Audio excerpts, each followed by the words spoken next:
साहेबांसोबत चर्चा केल्याशिवाय रायगड जिल्हा नरेंद्र गायकवाड कुठलाही निर्णय कधी वैयक्तिक घेत नसतो. आताची कारवाई देखील त्याच्याशी चर्चा केल्याशिवाय घेतली. सगळी चर्चा ही साहेबांसोबत केल्याशिवाय निर्णय घेत नाही.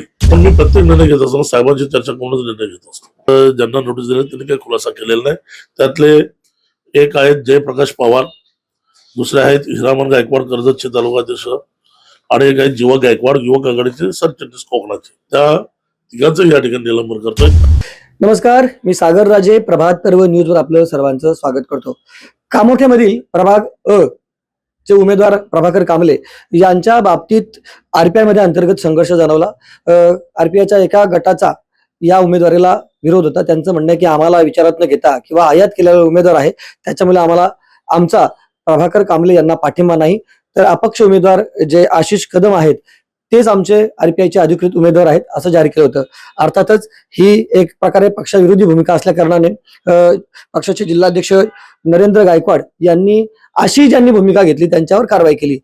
ही कारवाई घेतल्यानंतर त्याला एक पत्रकार परिषदेतून उत्तर देण्यात आलं आणि ती कारवाईच आम्हाला मान्य नाही. कारण एकतर नरेंद्र गायकवाड यांना अशा पद्धतीने कारवाई करण्याचा त्यांना अधिकार नाही किंवा प्रत्यक्ष आमच्या पक्षाचे राष्ट्रीय अध्यक्ष या ठिकाणी आठवले साहेब आहेत, त्यांनी असं कुठलं पत्र जारी केलं नाही. त्याच्यामुळे आम्हाला ती कारवाईच मान्य नाही. उलट आमचं तर असं म्हणणं आहे की नरेंद्र गायकवाड यांनाच या पदावरून कमी करण्यात यावं अशी देखील त्यांनी मागणी केली. या सगळ्या बाबतीत आपल्याला नरेंद्र गायकवाड साहेब यांच्याशी संवाद साधायचा आहे. शिवाय या सगळ्यानंतर एक नवीनच माहिती आपल्या समोर येत आहे की अशा काही लोकांवर ज्यांनी पत्रकार परिषद घेऊन माहिती दिली त्यांच्यावर देखील त्यांनी आता वेगळी कारवाई केलेली आहे. साहेब, स्वागत आहे आपलं प्रभात पर्व न्यूज मध्ये. खरं म्हणजे आरपीआयचा विषय नेहमीच हॉट असतो आणि आज मतदान असताना देखील आपण आमच्याशी संवाद साधणार आहात. सगळी पार्श्वभूमी आपण जाणता. आपल्यावर अनेक आरोप करण्यात आले. शिवाय जी प्रभाग क्रमांक कामोठीमधील 12 ची जी उमेदवार आहे त्याविषयी जी सगळी भूमिका होती ती निश्चितच एक गटाची वेगळी होती, आपली वेगळी होती. या सगळ्या बाबतीत आपल्याला काय सांगायचे आहे? पहिली गोष्ट की ज्या वेळेस माझ्या अगोदरचे जिल्हाध्यक्ष या ठिकाणी या रायगड जिल्ह्यामध्ये कार्यरत होते, त्यांचं निलंबन झाल्याच्या नंतर या ठिकाणी रायगड जिल्ह्यामध्ये पक्ष शांत अवस्थेमध्ये या ठिकाणी होता. आदरणीय नामदार रामदासजी आठवले साहेबांचा मी कट्टर निष्ठावंत कार्यकर्ता असल्या कारणाने त्यावेळेस मी जिल्हा युवक अध्यक्ष होतो. मी साहेबांची भेट घेऊन साहेबांना माझा जो हक्क होता की मला जिल्हाध्यक्ष जबाबदारी द्या, तो हक्क मागितल्यानंतर साहेबांनी या रायगड जिल्ह्याची जबाबदारी मला त्यावेळेस दिली आणि ती जबाबदारी दिल्यानंतर खऱ्या अर्थाने पक्ष पूर्णपणे या रायगड जिल्ह्यामध्ये कार्यान्वित झाला. तोपर्यंत पक्षातील कार्यकर्ते सगळे शांत इथं बसलेले होते, कारण ते पाहत होते की नक्की काय घडतंय, साहेब कोणाला जबाबदारी वगैरे देत आहेत. मला जबाबदारी मिळाल्यानंतर पक्ष पूर्ण सुस्थितीत या ठिकाणी काम करायला सुरुवात झाली आणि पुन्हा रायगडभर पक्ष अतिशय चांगल्या पद्धतीने काम करतोय. सर्व तालुकाध्यक्ष चांगल्या पद्धतीने काम करतात, जिल्हा कार्यकर्ते चांगल्या पद्धतीने काम करतात. कोकणावर आपण या ठिकाणी सदस्य दिलेले आहेत आणि लोकसभेची निवडणूक मागे झाली, नंतर विधानसभेची झाली, नंतर नगरपालिकांची झाली, नगर परिषदांची झाली आणि आता ही महानगरपालिकेची जी निवडणूक आहे महाराष्ट्रामध्ये सगळीकडे चालू आहे. त्यात रायगड जिल्ह्यामधील एकमेव महानगरपालिका म्हणजे पनवेल महानगरपालिका आणि पनवेल महानगरपालिकेच्या निवडणुकीला सामोरं जात असताना ज्या दिवशी या निवडणुकांच्या तारखा जाहीर झाल्या, निवडणूक आयोगाने पत्रकार परिषद घेऊन तारीख डिक्लेअर केल्यात, त्याच दुसऱ्या दिवशी माझी एक जबाबदार जिल्हाध्यक्ष म्हणून मी पनवेल शहरामध्ये आमच्या पक्षाची जिल्हा बैठक या ठिकाणी लावली पनवेल शहराची, की निवडणुकीला आपण सामोरं जात असताना कोण इच्छुक आहेत, कोण कोण कार्यकर्ते कुठल्या कुठल्या प्रभागामध्ये त्यांनी काय काय काम केलंय, त्यांनी त्याचा सगळा येऊन बायोडेटा देऊन तो सगळा संपूर्ण आढावा घेतल्यानंतर आपण उमेदवारी कोणाला द्यायची, कशी द्यायची ही सगळी चर्चा प्राथमिक करून मग वरिष्ठांची चर्चा करून आणि मग शेवटला साहेबांचा आदेश घेऊन मग पुढील आपण निर्णय घेऊन त्या त्या ठिकाणी तशा आपण उमेदवारी जाहीर करू. या अनुषंगाने मी ती बैठक लावली आणि मग त्या बैठकीला त्या ठिकाणी या पनवेल शहरातील सर्व कार्यकर्ते उपस्थित होते. परंतु जो नाराज गट आपण बोलताय त्यातला एकही कार्यकर्ता त्या बैठकीला उपस्थित राहिला नाही. नंतर बैठक घेण्यात आली, त्याही बैठकीला ते उपस्थित राहिले नाही.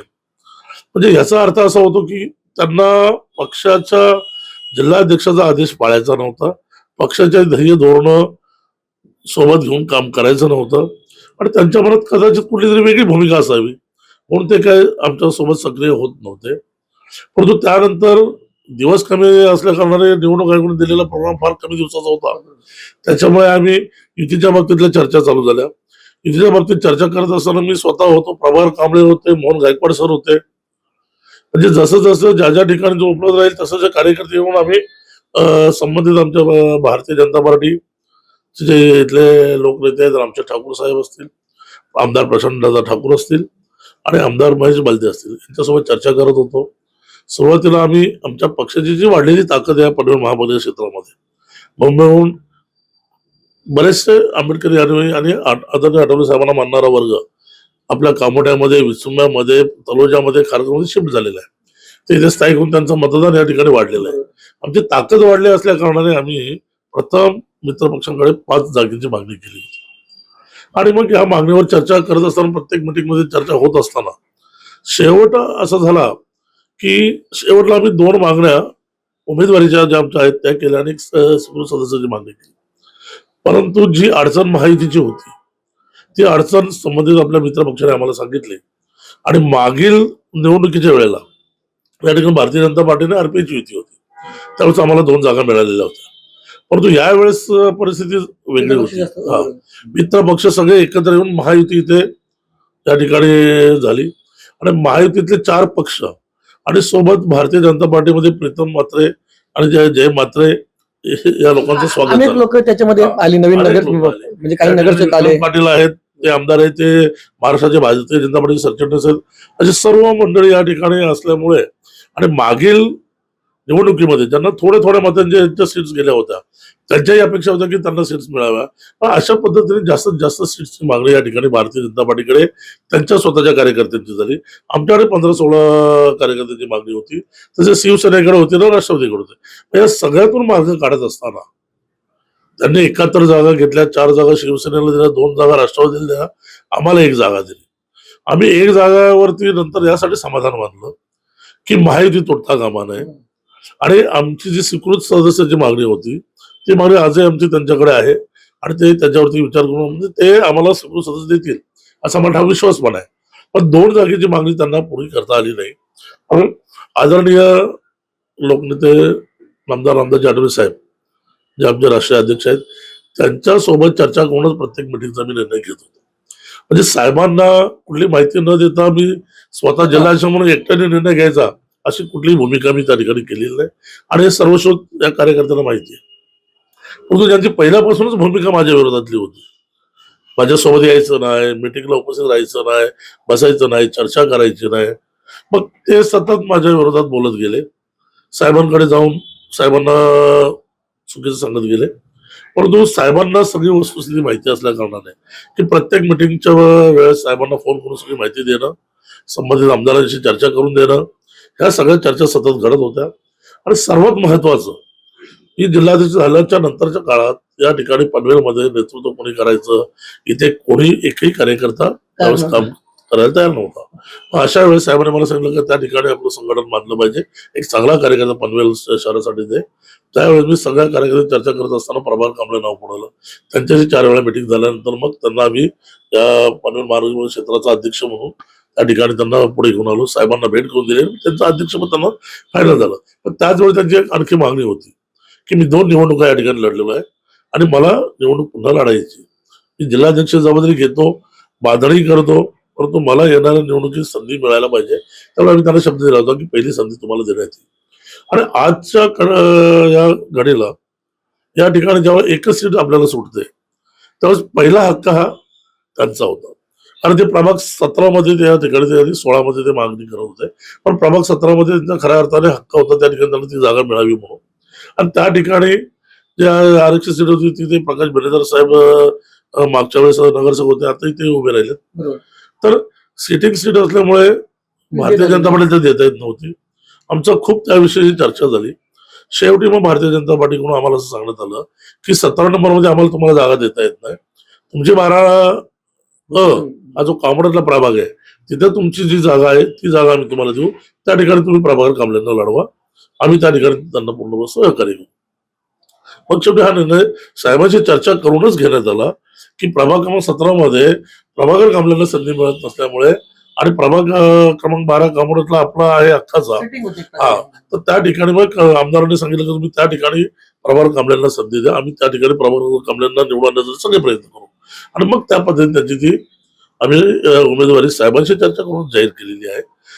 नक्कीच त्यांची आणि म्हणजे जे माझ्यावर नाराज असलेला आमचा जो कार्यकर्ता गट आहे तोही साहेबांकडे गेला, तिथेही आमची चर्चा झाली. त्यांनी मागे 15 वर्ष तुमच्या समोर आरोप केलेले आहेत की साहेबांनी सांगितलं की तुम्ही एकत्र बसून निर्णय वगैरे घ्या. आम्ही साहेबांसमोरच बसलेलो होतो. सगळे म्हणजे ते जे आरोप करतात ते सुद्धा होते. आरोप करणारे बसले होते, कोकण प्रदेशाचे प्रकाश मोरे बसले होते, आमचे कामोडे शहराचे मंगेश दिवार बसले होते. खरं सांगायचं तर या कामोड्या प्रभागामधून गेले 15 वर्ष शहराचे अध्यक्ष म्हणून मंगेश दिवार काम करत आहेत. मंगेश दिवारांना या ठिकाणी निवडणूक लढवायची होती. बरोबर. याच ठिकाणी आशिष कदम निवडणूक लढण्यासाठी इच्छुक होता. मोरिस गायकवाड देखील या ठिकाणी निवडणूक लढण्यास इच्छुक होते, परंतु मोरिस गायकवाड या ठिकाणी राहत नाही. इथले स्थायिक कोण आहेत तर मंगेश दिवार आहेत आणि आशिष कदम आहेत. परंतु मागच्या विधानसभेला आपल्याला ठाऊक असेल की डॉक्टर बाबासाहेब आंबेडकरचे पंतू राजरत्न आंबेडकर साहेब यांची जी धार्मिक बौद्ध महासभा धार्मिक संघटना आहे ज्याचं ते काम पाहतात, पूर्ण जगभर त्यांचं प्रचार प्रसार नाही धार्मिक संघटना बौद्ध महासभा त्याचं ते जगभर काम करतात, अतिशय चांगल्या पद्धतीने काम करतात. परंतु त्यांनी राजकीय पक्ष स्थापन केला आणि मग त्या राजकीय पक्षामध्ये आशिष कदम त्या ठिकाणी गेले. म्हणजे आरपीआय मध्ये असून देखील ते त्या ठिकाणी गेले, त्या पक्षामध्ये गेले. गौतम कांबळे कार्यकर्ता इथला गेला आणि हे तिकडे गेल्यानंतर आता काही या 2-3 महिन्यापूर्वी 2-4 महिन्यापूर्वी ते रिटर्न परत आपल्या पक्षामध्ये आलेले आहेत. हा, म्हणजे तुम्ही पक्षात न थांबता पक्षाशी गद्दारी करून तुम्ही पक्ष सोडून गेलात आणि आल्यानंतर आता तुम्ही बोलता की माझा हक्क आहे उमेदवारी. म्हणजे मला डावलला आयात उमेदवार म्हणजे थोडक्यात त्यांनी देखील हा आरपीआय सोडला होता. हा, त्यांनी आरपीआय सोडला होता आणि इथे खरा जो हक्क होता या ठिकाणी तो मंगेश दिवार यांचा होता. कारण गेली 20 वर्ष मंगेश दिवार सारखा चांगला कार्यकर्ता या ठिकाणी काम करत आहे आणि गेले 15 वर्ष ते या शहराचे अध्यक्ष आहेत आणि त्यांचा खरा हक्क होता या ठिकाणी. परंतु जो जिल्हाध्यक्ष या क्षेत्राचे आणि महानगरपालिका क्षेत्राचे जे अध्यक्ष आहेत प्रभाकर कांबळे यांना दिलेला जो शब्द होता त्या शब्दाप्रमाणे 17 प्रभागामध्ये आम्हाला त्यांना उमेदवारी द्यायची होती, तिथे देता येत नव्हती. मग भारतीय जनता पार्टीने आम्हाला इथे शब्द दिला की तुमचे 12 नंबर प्रभाग आहेत तिथे तुम्ही प्रभाकर कांबळेंना उभे करा आणि मग त्या ठिकाणी आपण त्यांना निवडून आणण्यासाठी आम्ही सगळे मदत करू. मग हे त्यांचे शब्द आमचं म्हणजे त्यांनी आम्हाला सांगितल्यानंतर आम्ही मंगेश दिवाराशी चर्चा केली. कारण आमचे शहराध्यक्ष त्या ठिकाणी स्थायिक आहेत तर ते नाराज होता कामा नये. स्थानिक शहराध्यक्ष आहेत, इच्छुक आहेत, त्यांच्याशी चर्चा केल्यानंतर त्यांनी स्पष्ट सांगितलं मी इच्छुक तर आहेच, परंतु प्रभाकर कांबळे दादा जर या ठिकाणी त्यांना संधी मिळत असेल तर त्यांच्यासाठी मी 4 पावलं मागे यायला तयार आहे आणि माझी जी हक्काची उमेदवारी आहे ती तुम्ही प्रभाकर दादांना दिली तरी चला असं ज्यावेळी जिल्हा मला त्यांनी सांगितलं. त्याच्यानंतर ती बाब मी साहेबांच्या समोर पण निदर्शनास आणली आणि मग तो निर्णय झाला की प्रभाकर कांबळेंना आपल्याला त्या ठिकाणी उमेदवारी द्यायची. थोडक्यात तुमचं म्हणणं की ही सगळी गोष्ट ओपन होती. आता जे आरोप केलेले ते संपूर्ण चुकीचे. आता या सगळ्या प्रक्रियेनंतर जे तुमच्यावर आरोप करण्यात आले त्यानंतर तुम्ही कारवाई केली होती ती देखील त्यांना मान्य नव्हती. तुमचं त्याच्यावर काय म्हणणं आहे? पहिली गोष्ट जेवढे ते कार्यकर्ते त्या ठिकाणी 15 परिषदेमध्ये उपस्थित होते त्यांनी सांगितलं त्यांनी केलेली कारवाई आम्हाला मान्य नाही किंवा अधिकार नाही, तुमचं कार्यकाळ संपलेला आहे सगळ्या गोष्टी. पहिली गोष्ट जिल्हाध्यक्ष म्हणून नरेंद्र गायकवाड काम करतो, माझ्याच नेतृत्वाखाली काम करत होते. गेले 3.5 वर्ष ते माझ्याच नेतृत्वाखाली काम करतात आणि ते बोलतात की त्यांना त्यांचं मुदत संपले वगैरे वगैरे. असा काही कार्यकाल वगैरे संपलेला नाही. ज्यावेळेस मला या ठिकाणी नियुक्ती दिली त्यावेळेस असा कुठलाही कार्यकाल दिलेला नव्हता की नरेंद्र गायकवाड तुम्ही 3 वर्ष काम करणार, 4 वर्ष करणार की 2 वर्ष करणार, असा कुठलाही कार्यकाल ठरलेला नाही आणि तसं पत्रामध्ये कुठेही उल्लेख पण नाही. मी तुम्हाला नंतर ते पत्र पाठवून देईन. तर या ठिकाणी जिल्हाध्यक्ष जबाबदारी जोपर्यंत माझ्यावर आहे तोपर्यंत जिल्हा शिमलीचा आहे आणि मला तो अधिकार आहे. आता त्या ठिकाणी आमचे कोकणचे सहसचिव आहेत जे मी सिनियर आहे तुमच्या, सिनियर वगैरे काही नाही आहेत, ते मुंबईला राहत होते, त्यानंतर अलिबागला राहायला आले आणि त्यांना कोकण प्रांतात घालण्याची शिफारस पण मीच केलेली आहे. माझ्या शिफारसीने झालेल्या आहेत. कोकण प्रांताच्या अध्यक्षांना पण माझी शिफारस आहे. कोकण प्रांताचे युवक अध्यक्ष आहेत त्यांची पण शिफारस माझीच आहे आणि नुसती शिफारस नसून साहेबांकडे मी आग्रह धरल्यानंतर यांना ही पदं मिळालेली आहे. म्हणून मी काय कुठे गावगावा केला नाही त्या गोष्टीचा. दुसरे त्या ठिकाणी बोलणारे अशोक गोताराणे, मला ऍक्च्युअली त्यांच्यावर बोलायची काही गरज नाही, ते राजरत्न आंबेडकरांच्या पक्षाचे जिल्हाध्यक्ष होते आणि त्यांनी तुम्हाला त्यावेळेस फोटो दाखवला की बघा माझा पक्षप्रवेश झाला आणि जिल्हाध्यक्ष बोलतात पक्षात नाहीये. तर रायगड जिल्ह्यामध्ये पक्षात इथे कोणाला संधी देत असताना तो पहिला अधिकार माझा आहे आणि साहेबांचा आदेशानंतर देणंही माझं काम आहे. पण ज्या वेळेस ते गोतावणे आदरणीय नामदार रामदास आठवले साहेबांना भेटायला गेले त्यावेळेस साहेबांनी स्पष्ट त्यांना सांगितलं की रायगड जिल्ह्यामध्ये पक्षप्रवेश कोणाचा करायचा असेल तर तिथे जिल्हाधीश नामदार गायकवाड आहेत, तुम्ही जाऊन पहिले जिल्हाधीशांना भेटा आणि त्यांच्याशी चर्चा करून मग पक्षप्रवेश करा. बरोबर. आणि भेटीला गेलेला प्रत्येक माणूस पुष्पगुच्छ घेऊन जातो साहेबांना आणि साहेब प्रत्येकालाच भेट देतात. साहेब कुणालाही भेट नाकारत नाही, कुठल्याही पक्षाचा येऊ द्या, जाती धर्माचा पंथाचा कुठल्याही राज्यातला येऊ द्या, सगळं साहेब भेट देतात. तशी ते पुष्प घेऊन गुच्छ दिला, त्याचा तो फोटो काढला आणि सांगला मी पक्षात आलो. असं होत नाही. रायगड जिल्ह्यामध्ये मी त्यांना पक्षप्रवेश दिलेला नाहीये. ते पक्षाचे कार्यकर्ते नाहीत आणि ते तुमच्या समोर सांगतायत की आम्ही जिल्ह्याची हटाव मोहीम करू म्हणून.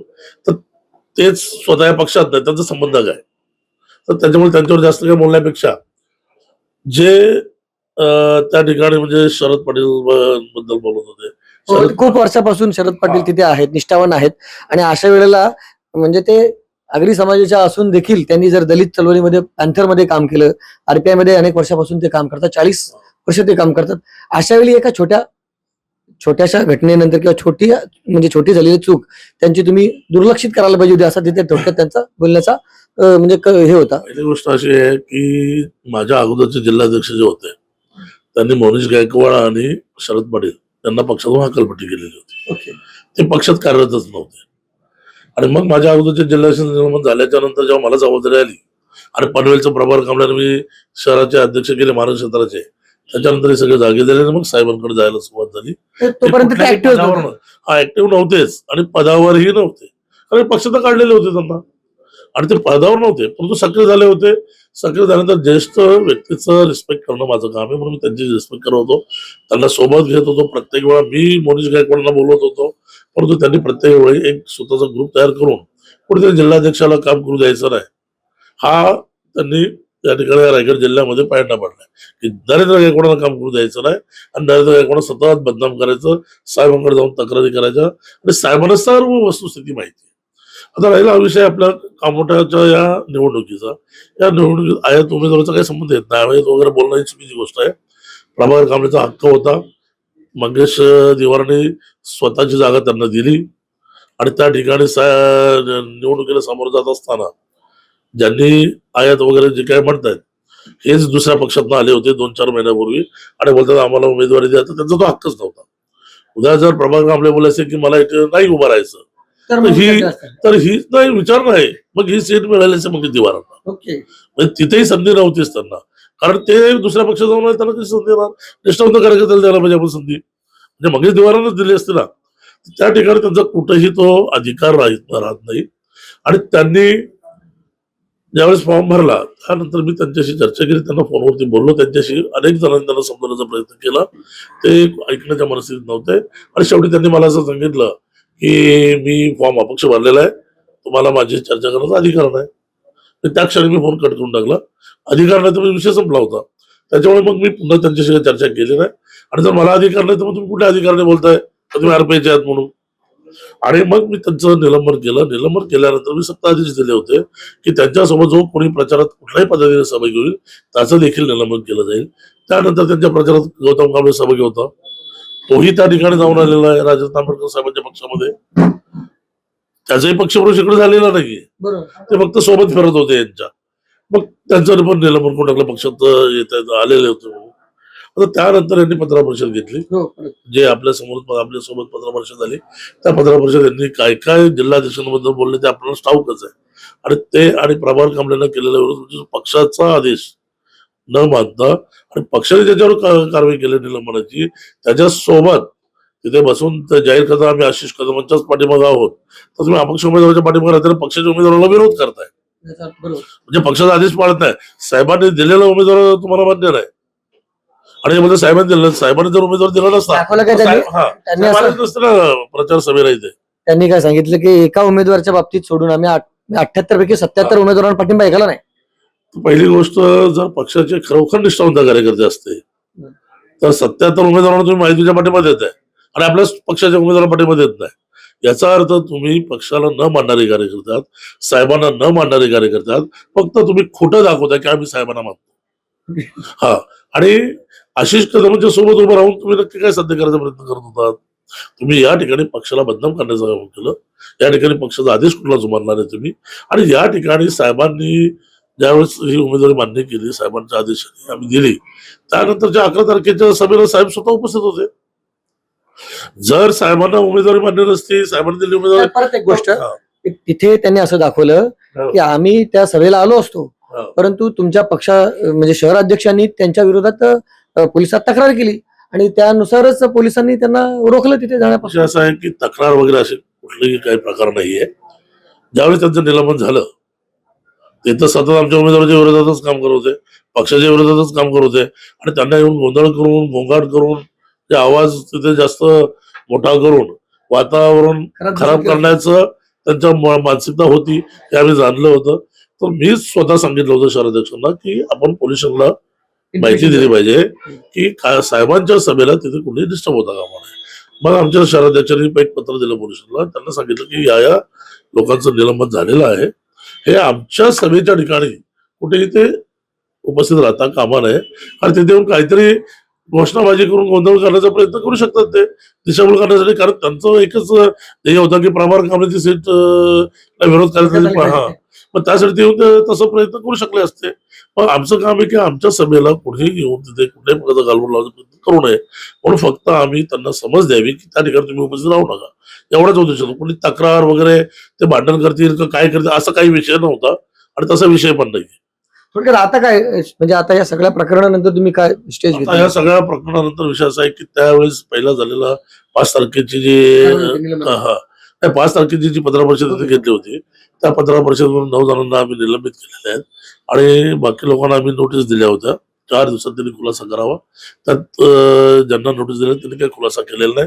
त्यातले एक आहेत जयप्रकाश पवार, दुसरे आहेत हिरामन गायकवाड कर्जतचे तालुकाध्यक्ष, आणि एक आहेत जीवा गायकवाड युवक आघाडीचे सरचिटणीस कोकणाचे. या तिघांचं देखील मी आज, त्यांनी कुठलाही खुलासा केला नाही, त्यांनी आपली बाजू मांडलेली नाही.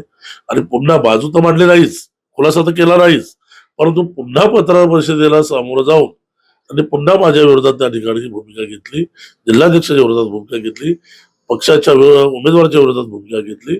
त्यामुळे मी त्या तिघांचं या ठिकाणी निलंबन करतोय. कर्जतचे तालुका अध्यक्ष हिरामन गायकवाड यांचं देखील आजपासून 6 वर्षांनी निलंबन करतोय. त्यांना पक्षाच्या कुठल्याही प्रक्रियेत कुठेही सामोरं घेतलं जाणार नाही.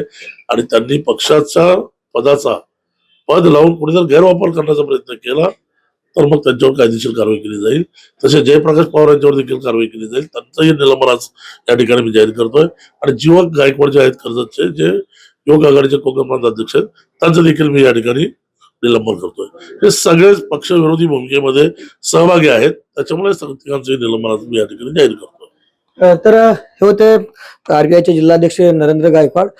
जी पक्षविरोधी भूमिका एका गटानं आरपीआयच्या घेतली, त्यामुळं इथली म्हणजे येथे जी अधिकृत उमेदवार होते प्रभाकर कांबळे यांना त्याचा धोका झाला असता, किंवा या सगळ्या बाबतीत जे पक्षाचे आदेश आहेत ते न पाळल्यामुळे त्यांनी आज या आपल्या प्रभात पर्वच्या माध्यमातून इतर जे 3 लोक होती ज्यांचं निलंबन जाहीर करण्यात आलं होतं, त्यांना नोटीस दिली होती, तर त्यांना देखील आता निलंबित केलेले. एकूण आता 11 लोकांना आपण या ठिकाणी निलंबित केलेलं आहे. पहिले 9 आणि आता 3, 12 लोक. सॉरी, 12 लोकांना या ठिकाणी निलंबित केलेलं आहे. म्हणजे ह्या सगळ्यांचं निलंबन केल्यानंतर जी रिक्त जागा झालेली आहे त्यासाठी पुढील पक्षाची धोरणं काय असतील, म्हणजे पक्ष जर डॅमेज होत असेल अशा वेळेला एक जिल्हाध्यक्ष म्हणून पुढील त्यांचं नियोजन काय किंवा धोरण काय याविषयी जाण्याचं आहे. पहिली गोष्ट, ज्या दिवसापासून मी ही जबाबदारी स्वीकारली जिल्हाध्यक्ष पदाची, तेव्हापासून हे लोक या ठिकाणी पक्षाचं काम इमानतीद्वारे करण्यामध्ये अयशस्वी झाले. ते प्रत्येक वेळा पक्षाच्या निर्णयाच्या विरोधातच भूमिका घेत असतात.